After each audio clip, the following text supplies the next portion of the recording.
the Lord spoke to me more precisely about the continent Asia and Africa, and He told me terrorist activities in these regions are going to increase in the times coming.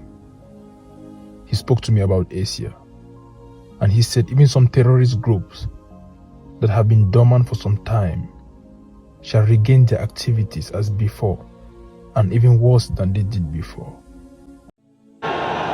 Protests erupted throughout the Islamic world after the public burning of a Quran in Sweden last month. Prime Minister Ulf Kristersson said while the burning was deeply disrespectful, it was protected under freedom of expression. The Islamic State terror group on social media has called for revenge attacks on Christians worldwide. The Muslim holy month of Ramadan begins March 23rd, and last year's observance saw 42 ISIS terror attacks in just 3 days. The threat of ISIS has returned, and Western intelligence agencies are on the lookout for any signs of a terrorist attack. They have approximately 16,000 fighters between Iraq and Syria. They control 6 million people in that region. They have franchises throughout the world.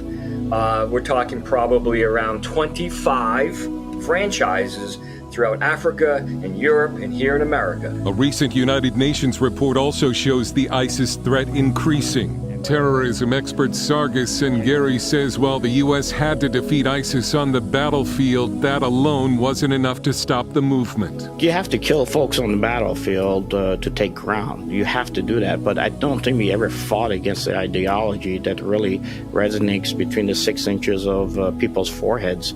So it will continue to fight and will continue to take territory. It will continue to force individuals to either convert or basically, die in the process. Tina Ramirez with the humanitarian group Hardwired Global calls the resurgence of ISIS a nightmare for both Christians and Muslims in the Middle East. ISIS used to hold court in the ancient churches in the city of Mosul and sentence Muslims, Christians, others to death, to having their hands or legs chopped off. And then the women, thousands of women that we know who've been sexually enslaved. So the trauma that the entire community went through was horrific. ISIS is encouraging Muslims to use any method to kill Westerners, including trucks and nail guns.